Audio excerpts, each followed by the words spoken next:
In this video, I'm gonna teach you how to connect Galaxy Tab to PC, laptop, or computer. It's a very easy process, so make sure to follow along. Regardless of the model of Galaxy tablet that you have, you will be able to connect it to your PC, laptop, or computer. In this video, I'm showing the A8 as an example, however, this process will work for any of them.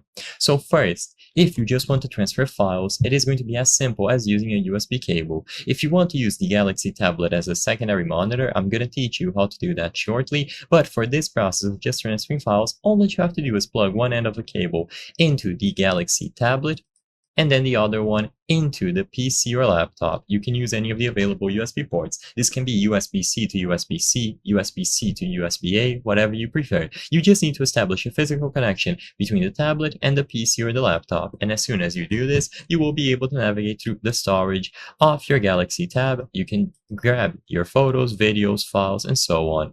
Now, if you want to use it as an additional monitor, then this is going to be a feature natively built into most modern Galaxy Tabs. If you swipe down from the top, you will find this option here, second screen. If you cannot see it in this quick menu, then find the option to add new options here, and you will be able to find the feature second screen.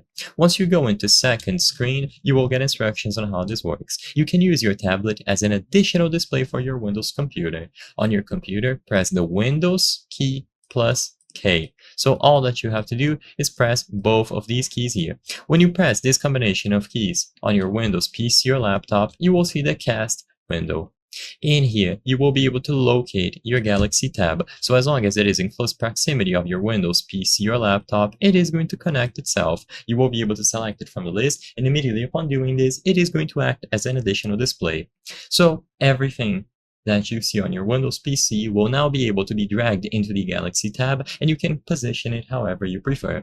So if you want to use it as an additional monitor, use the method here, second screen, or if you want to transfer files, just use a standard USB cable. I hope I was able to help you on how to connect the Galaxy Tab to PC, laptop, or computer. If this video helped you, please be sure to leave a like and subscribe for more very easy tips. Thank you for watching.